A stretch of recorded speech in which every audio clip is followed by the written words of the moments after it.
Beach Resort sa Barangay San Jose, Tacloban City nga giimbestigahan tungod sa pagpadisco. Nasuta nga wa usay mayor's business permit. Ang detalye sa report ni Femery Dumabo.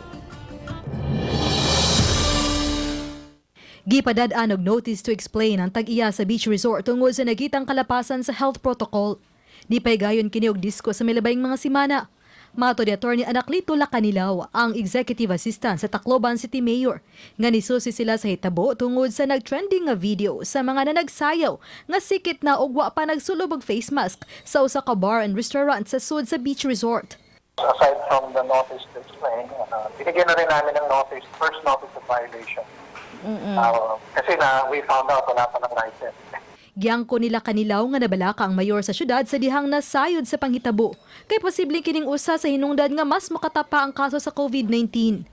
Ubos man sa Modified General Community Quarantine ang syudad. Apan matod nila Kanilaw, ana-ana sa 73% occupancy rate ang ilang mga tambalanan. All establishments, they're really enjoined to observe their health protocols.